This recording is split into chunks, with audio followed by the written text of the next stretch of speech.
দর্শক আসসালামু আলাইকুম রহমতুল্লাহ ওবরাকাতু। আমি মেহেদি হাসান শিপলু আপনাদেরকে জানাচ্ছি শিপলু খান ব্লগস থেকে সুস্বাগত। দর্শক, আমি এখন দাঁড়িয়ে আছি তালিপুর জোড়া ব্রিজ, কলাতি ইউনিয়নের তালিপুর গ্রামের জোড়া ব্রিজ। কিছুদিন আগে এই ব্রিজ পুরাতন ব্রিজের পাশাপাশি একটি নতুন ব্রিজ এখানে উদ্বোধন করেছে। ব্রিজটি শুরু থেকে মেরামতের ক্ষেত্রে একটু ত্রুটি ছিল নকশাজনিত কারণে, কারণ এখানে এলাকাবাসী অনেকে বলেছিল যে এখানে ত্রুটি আছে, অ্যাক্সিডেন্ট হওয়ার সম্ভাবনা আছে। এবং আমি গত শুক্রবার একটি ভিডিও নির্মাণ করেছিলাম এই রাস্তার, মূলত যে খালের ওপারের যে টার্নিং পয়েন্টটা, ঠিক তার সামনে টার্নিং পয়েন্টারে একটি বিশাল গর্ত হয়ে গেছে। সেই গর্তটা একটা ঝুঁকিপূর্ণ ছিল, যে কোনো সময় দুর্ঘটনা ঘটার সম্ভাবনা ছিল। আমার কথার ঠিক 6 দিন পর বৃহস্পতিবার দিন রাত 7:40 ভয়ঙ্কর একটি দুর্ঘটনা ঘটছে। যদিও কোনো মানুষের হতাহত হয়নি, ড্রাইভার হেল্পার প্রাণে বেঁচে গেছে, কিন্তু এখানে আলুর সহ ট্রাক পড়ে গেছে। এবং এই জায়গাটি রাতের বেলা আমি দেখিয়েছিলাম, হয়তো অনেকেই ভিডিও ফুটেজটি ভালো হয়নি বা কিন্তু আজকে দিনের আলোতে আমি দেখাবো যে ঘটনাটি কত ভয়ঙ্কর হয়েছে। মানুষ যে কোনো সময় মারা যেতে পারত, এবং এখানে আরও যে দুর্ঘটনা ঘটবে না তার কোনো নিশ্চয়তা নেই। কারণ এই রাস্তার যে ওই টার্নটাই, মানে এই টার্নটাই মূলত এই ব্রিজে ওঠার মূল পথ। এবং এখানে এটা মেরামত এবং এই ব্রিজের নকশা যদি পরিবর্তন না করা হয় তাহলে প্রতিনিয়ত দুর্ঘটনা ঘটবে। তাহলে চলুন আমরা চলে যাই মূল স্পটে, যেখানে ট্রাকটি উল্টে আছে। দিনের আলোতে এর ভয়াবহতা আমরা লক্ষ্য করি। দর্শক,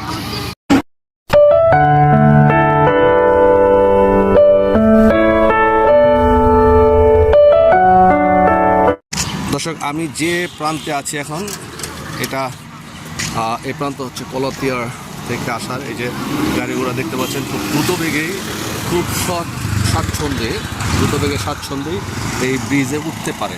ঠিক আছে, দ্রুত বেগে স্বাচ্ছন্দ্যে এই ব্রিজে উঠতে পারে এবং এই পাশ দিয়ে ওঠার কোনো একটা অসুবিধা হয় না। যদিও ব্রিজ দুইটি বর্তমান রাস্তার ব্যস্ততার অনুযায়ী অত্যন্ত সরু। আর আমি এখানে আরেকটা জিনিস আপনাদেরকে দেখিয়ে দিচ্ছি, যে আপনারা দেখুন যে ব্রিজের এই যে এই পাশটা, এটা যদি এই জায়গাটা মানুষ চলাচলের জন্য হাঁটার রাস্তা রাখা হয়েছে, এটা জিনিসটা ভালো। কারণ ব্রিজের মধ্যে রাস্তা, মানুষ চলাচলের জন্য রাস্তা থাকা চাই। তারপরে এখানে পানি হয়তো নিষ্কাশনের ব্যবস্থা করা হয়েছে। কিন্তু আপনারা দেখুন যে ব্রিজটা কতটুকু জায়গা, একটা কাভার্ড ভ্যানের সাইজ অনুযায়ী এটা ওঠার যে জায়গাটা, এটা কতটুকু হয়েছে সেটা আপনারা দেখতে পাচ্ছেন নিঃসন্দেহে, যে এটা একটা কাভার্ড ভ্যান স্বাচ্ছন্দ্যে উঠতে গেলে তার কতটুকু বেগ পেতে হয়, তার সেই জিনিসটা। তারপরও এখান থেকে যেহেতু একটু সোজা একটা আছে ব্রিজে ওঠার রাস্তা, নেই, রাস্তাটা আপনাদের দেখিয়ে দিচ্ছি।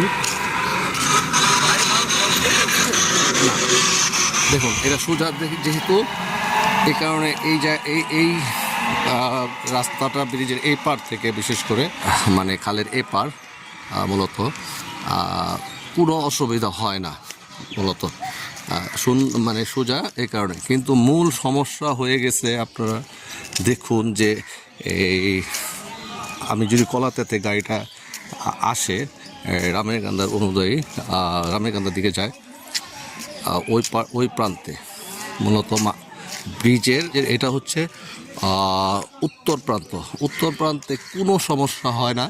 কারণ উত্তর প্রান্তের রাস্তাটি হচ্ছে সোজা থাকার কারণে ব্রিজটা যদি সরু হয়, আর ড্রাইভার চোখে এই সোজা পথটি দেখতে অত্যন্ত সহজ হয়। এই কারণে এখানে এই প্রান্তে দুর্ঘটনা একটু কম হয় সচরাচর। এটা লক্ষ্য করেছি প্রায় সময় যে দুর্ঘটনাটা ঘটে সেটা হচ্ছে ব্রিজটার দক্ষিণ প্রান্ত যে। আর মূলত কালকের ঘটনাটা ঘটছে দক্ষিণ প্রান্ত, যে টার্নিং পয়েন্টটা অত্যন্ত সংকুচিত এবং এখানে একটি গর্ত হয়ে গেছে। আমি আগে বলছি যে গত শুক্রবারে আমি ভিডিওটি দিয়েছি গর্তের ভাঙাটা নিয়ে। দেখুন এখানে এই যে টার্ন, এটা হচ্ছে হলো টার্নিং পয়েন্ট। এই টার্নিং পয়েন্টে কতটুকু করা যায়, একটা কাভার ভ্যান, এই যে রাস্তার এই প্রান্ত দেখুন, এই প্রান্ত যদি আমি ধরে নিই, এই যে গাড়িটা উঠতে, আপনারা লক্ষ্য করুন উঠতে কতটুকু তাকে করে উঠতে হয়। এটা একটা ছোটো ছোটো অটো গাড়ির জন্য এটা সহজ, কিন্তু একটা কাভার্ড ভ্যান ডিস্ট্রিক্ট গাড়ি, যেটা নাকি এই বড় বড় মালবাহী যে গাড়িগুলোর কথা বলতেছি, তারা এই পথে আমি এর আগে দেখছি প্রায় সময় এই প্রান্তের এই জায়গায় বেজে যায় গাড়িগুলা। এবং এর আগের এই ব্রিজটা তো রিপেয়ার করছে, এর আগে এখানে ভেঙে ফেলছিল রেলিংগুলো, এই গাড়ি উঠতে পারে না ভিতরে, ঠিক আছে। এইটার রেলিং ভেঙে ফেলছিল, এবার এই নতুন ব্রিজের রং একেবারে প্লাস্টার হয়ে পড়ে গেছে অলরেডি। আর এই ছোটো ছোটো পিলার দিয়ে ঠেকানো যায় না। তার মূল উদাহরণ আপনারা চোখের সামনে দেখবেন এখন। এই যে দেখেন টার্নিং পয়েন্টটা কীভাবে গাড়িতে উঠতে হয়, এই দুই প্রান্তই।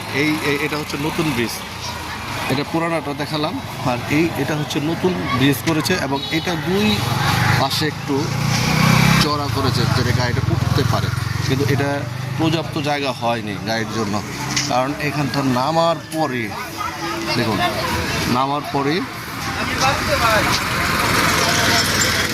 এখানে এই টার্নটা নিয়ে উঠতে হয়। আর ওঠার জায়গাটা আমি দেখবো, এটা হচ্ছে ব্রিজের দক্ষিণ প্রান্ত। আর গতকাল এই যে ট্রাকটি 19 টন আলু নিয়ে, 390 বস্তা আলু নিয়ে গাড়িটা উল্টে গেছে। আর এই যে হচ্ছে গাড়ির রাস্তা দেখতে পাচ্ছেন, এই গাড়িটি আপনাদের দেখাচ্ছি। এই যে এই রাস্তা, এটা হচ্ছে আপনার রুদপুর রামেরকান্দা থেকে আসা, এসে এই যে এই ব্রিজ পার হয়ে কলাতের দিকে যাবে। এটা ব্রিজের দক্ষিণ প্রান্ত, এবং এটা উঠতে গেলেই এটা টার্ন নিয়েই মূলত এই ব্রিজে উঠতে হয়।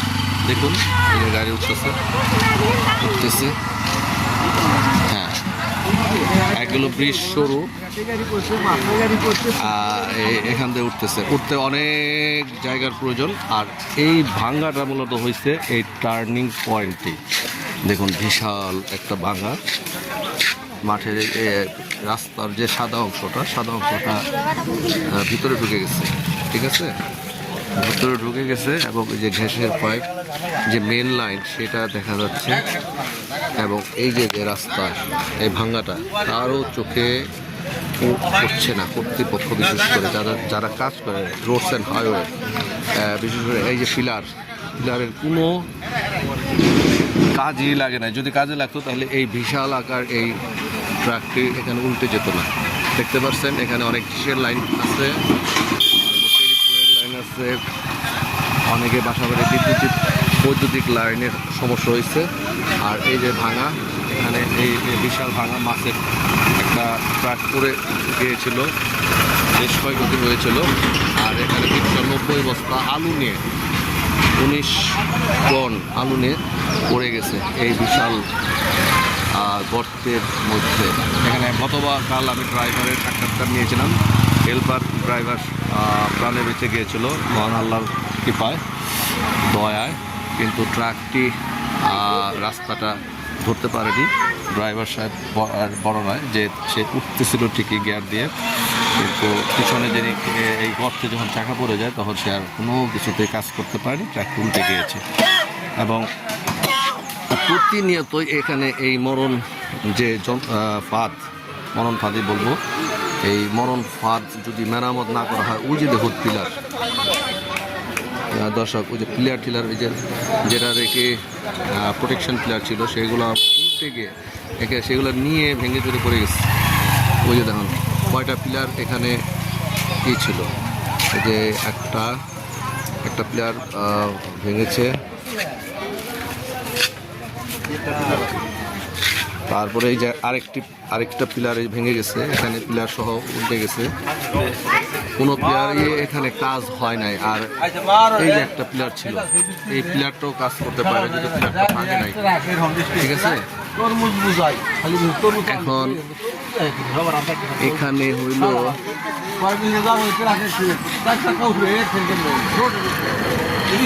এখানে এই মেন কথা হলো এখানে এই টার্নটাকে আরো বড় করতে হবে জায়গা নিয়ে। এখানে যেহেতু একটা সেন্সিটিভ একটা জায়গা ব্রিজে ওঠার মূলত, তাই এখানে আরো মাটি ভরাট করে এখানে আরো জায়গা নিয়ে আর এই মূলত এই ব্রিজের নকশা একটু নকশা বদল করে প্রয়োজনীয় যতটুকু প্রয়োজন রাস্তার জন্য, ব্রিজে ওঠার জন্য একটা কাভার্ড ব্যান্ডের এই কতটুকু এর সাইজ সেটা মেজারমেন্ট করে যদি এই রাস্তা ভরাট করে এবং এই ব্রিজের নকশা পরিবর্তন না করা হয় অতি দ্রুত, তাহলে আরও যে দুর্ঘটনা এখানে ঘটবে না তার কোনো গ্যারান্টি নেই।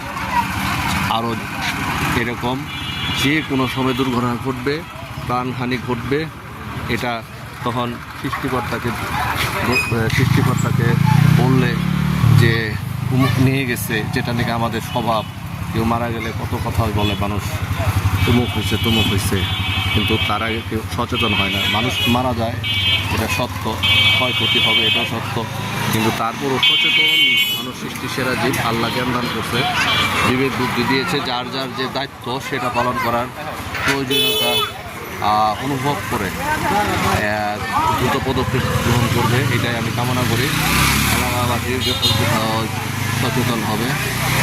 আমি আমার ভিডিওর মাধ্যমে আমি বলছি যে এটা বিশেষ করে কলাতিয়া ইউনিয়ন পরিষদের প্রশাসন, কলাতা উপজেলা প্রশাসন সম্মিলিতভাবে, কারণ কলাতিয়া ইউনিয়ন পরিষদের কথা আমি এখানে উল্লেখ করলাম এই জন্য যে কারণ এটা কলাতিয়া ইউনিয়নভুক্ত এবং এটা কেরানীগঞ্জ উপজেলা, ঢাকা জেলা কেরানীগঞ্জ উপজেলা প্রশাসনের দৃষ্টি আকর্ষণ করছি যে আপনাদের এখানে দায় আছে, আপনারা এখানে আসুন, এখানে সরজমিনে এই ভয়াবহতা লক্ষ্য করুন এবং দ্রুত কার্যকরী পদক্ষেপ গ্রহণ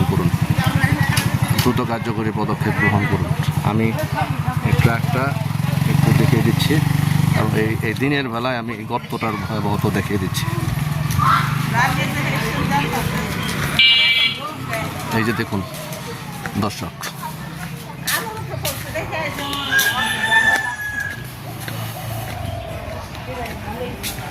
এই যে ট্রাকটা উল্টে গেছে, দেখতে পাচ্ছেন এর ভয়াবহতা। আজকে যদি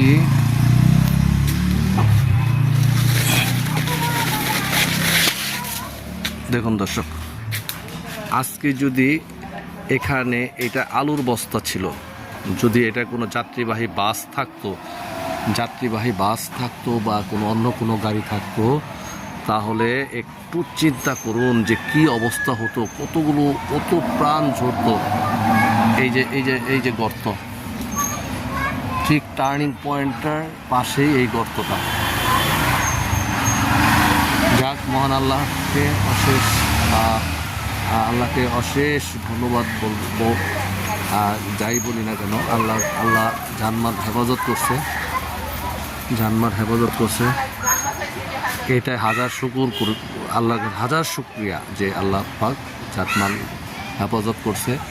আলু হয়তো তেমন ক্ষয়ক্ষতি হবে না, কিন্তু ট্রাকটা উঠাতে অনেক হয়তো সময় লাগবে। এতে যদি হয়তো আলু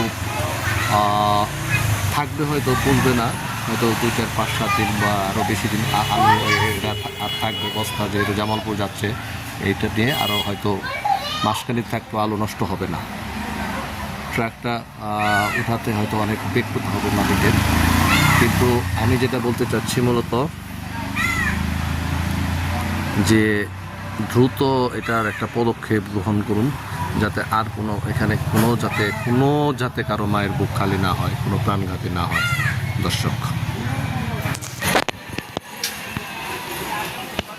দর্শক আর এই যে দেখতে পাচ্ছেন এখানে এই রাস্তা, এই যে টার্নটা নিয়ে এই যে উঠবে, এটা আমি আপনাদেরকে দেখাচ্ছি যে এখানে একটা মরণ, এটা ফাঁদি, আর এই যে বসত বাড়ি, ঠিক পাশে এই পিলার সারিবদ্ধভাবে পিলার এখানে সজ্জিত করে রাখা হচ্ছে। এক একটা পিলার হয়তো ছোট ছোট দুর্ঘটনা প্রতিরোধ করতে পারে, কিন্তু বড় গাড়ি বড় প্রতিরোধ এরা সক্ষম না, তাই আরও শক্ত এখানে সুরক্ষা ব্যবস্থা করা প্রয়োজন বলে মনে করছি। আর এই যে এই পাশটা দেখুন দর্শক, আমি রাতের বেলা ভিডিও ফুটেজ যে আপনারা হয়তো বুঝেন না। এই যে পিলার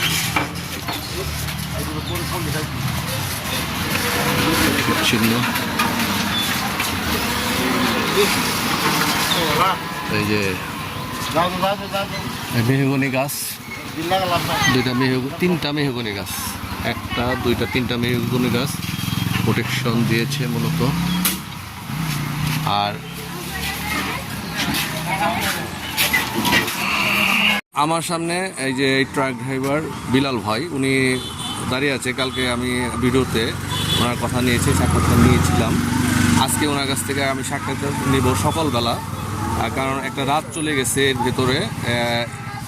যেহেতু তালিপুর গ্রামে এই দুর্ঘটনাটা ঘটছে, তাই আমি মূলত জানতে যাবো তার কাছে। বিলাল ভাই, আসসালামু আলাইকুম, ভালো আছেন? ভালো থাকার আল্লাহর কাছে শুকরিয়া যে আপনি জীবিত আছেন, এটাই। হ্যাঁ, এখন আপনি বলেন যে এই যে রাত্রে কিভাবে কাটালেন মূলত দুর্ঘটনার পর? গাড়ির কাছে ছিলাম তো, সমস্যা এখানকার দুটো লোক ছিল সাথে। আচ্ছা, হ্যাঁ, আপনি জনশ্রুতিতে জনমানুষের শুনতে পেলাম আপনি মোবাইল হারানো, মোবাইলটা আর কি পাচ্ছেন না খুঁজে, নাকি কি নিয়ে গেছে এরকম? কারণ ফোনটা খোলা ছিল তো, এখন বন্ধ। ফোনটা খোলা ছিল, বন্ধ। 2-3 রিং দিছি, রিং হয়েছে, হওয়ার পরে বন্ধ। কি রকমের মোবাইল ছিল এটা?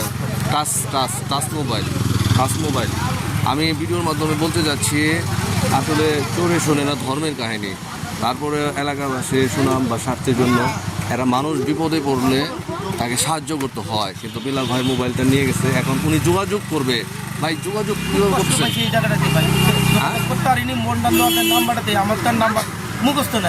নাম্বার মুখস্থ নাই, এই জন্য এখনো যোগাযোগ করতে পারেন নাই।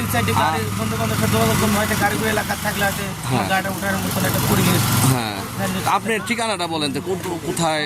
মুন্সিগঞ্জের মুন্সি। হ্যাঁ, কিন্তু আপনার বাসা কোথায়?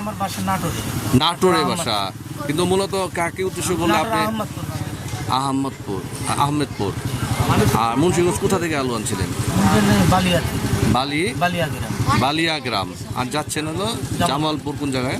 জামালপুর হলো বক্সিগঞ্জ। আচ্ছা, আপনি এমন একটা ঠিকানা বলেন যাতে আমার ভিডিও যদি কোনো কারণে তার কাছে পৌঁছায়, যাতে এখানে আপনার সাথে যোগাযোগ করতে পারে, যেহেতু মোবাইল নাম্বারটা হারিয়েছেন। হ্যাঁ, এটা হচ্ছে তালিপুর। এটা হচ্ছে ঢাকা জেলা কেরানীগঞ্জ উপজেলার কলাতে ইউনিয়ন তালিপুর গ্রামে এই দুর্ঘটনাটা ঘটছে। তাই আমি বলতে চাচ্ছি যে বিলাল ভাইকে যদি চিনেন, বা আপনার মালিকের নাম বলেন, তার ঠিকানা বলেন। আপনি নিজেই মালিক? ভাই বিলাল ভাই নিজেই এটা তো কাভার্ড ভ্যান, না? কাভার্ড ভ্যানের মালিক। এরকম একটাই না আরও আছে? একটাই কিস্তিতে নিয়ে তুলছেন। তারপরে এটা নিজে এখনো, তারপরে গাড়ির তো মোটামুটি যে দেখছেন, গাড়ির কি কোনো ক্ষতি হয়েছে? পুরা সামনের অংশ কি কি ক্ষতি হয়েছে একটু? হ্যাঁ,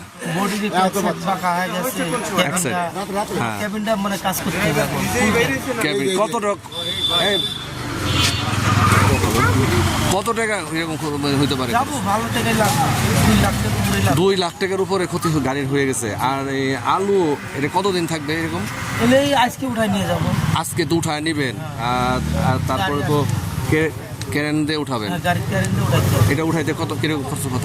এখানকার ক্যান কত কিলো করবেন? আমাদের এলাকা হলে আছে 10-15 হাজার।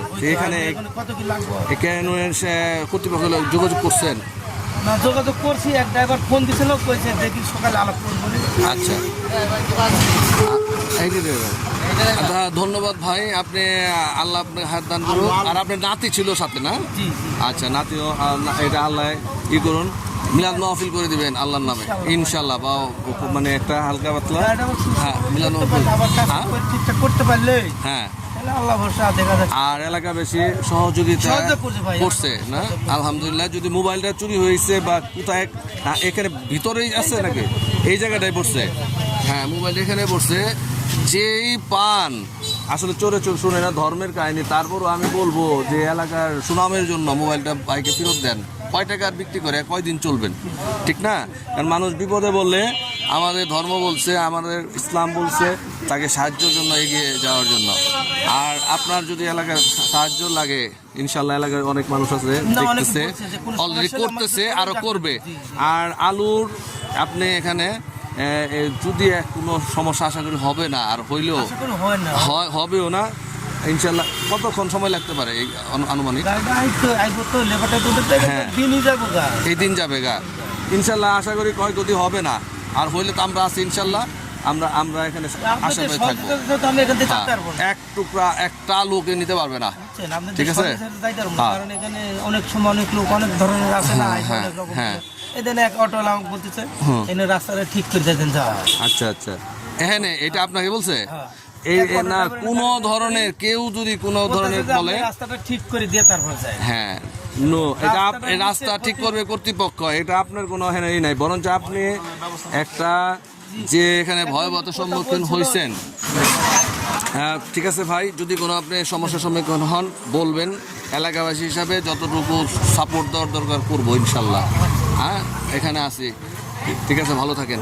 হ্যাঁ দর্শক ভিডিওটা শেষ করব, অনেক লম্বা হয়ে গিয়েছে, তারপরও দেখাচ্ছি যেহেতু আমার এই এলাকায় এই ঘটনাটা ঘটে গেছে মর্মান্তিক।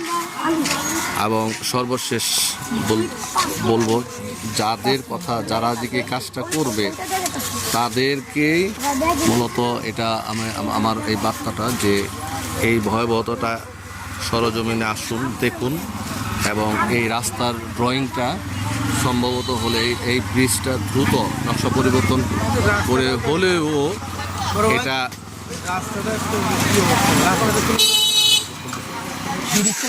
হ্যাঁ বিলাল ভাই এই দাঁড়ান প্রশ্নটা করি, এই ব্রিজটা মানে কিছুদিন আগে এই নতুন ব্রিজটা হয়েছে, কারণ এই বড় গাড়িগুলা আপনার যে গাড়ির যে সাইজ এই অনুযায়ী এই ব্রিজটা কি ঠিক আছে উঠার ক্ষেত্রে?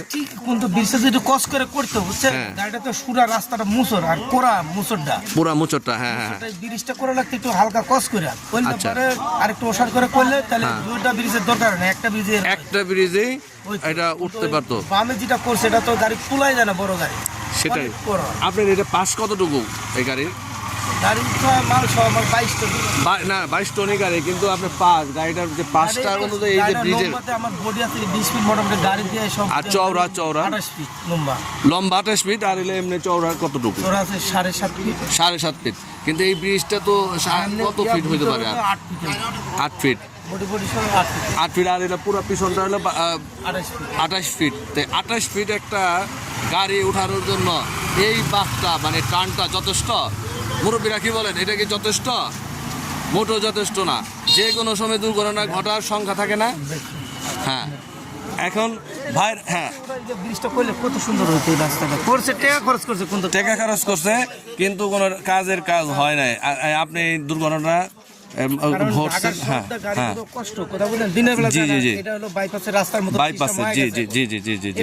অনেক গাড়ি চলাচল করে। জি হ্যাঁ, তাই আমি যে ধন্যবাদ ভাই আপনাকে।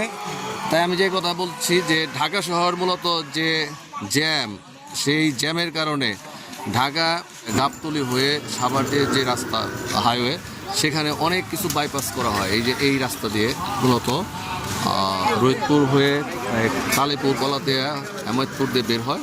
তাই এই রাস্তাটা এই বড় বড় যে এই 28 ফুট এবং 7.5 ফুট, যে 22 ফুট এবং 7.5 ফুটে এই লম্বা এই 22 টনি গাড়ি উঠতে যে কত মানে রাস্তার প্রসার দরকার, আশা করি কর্তৃপক্ষ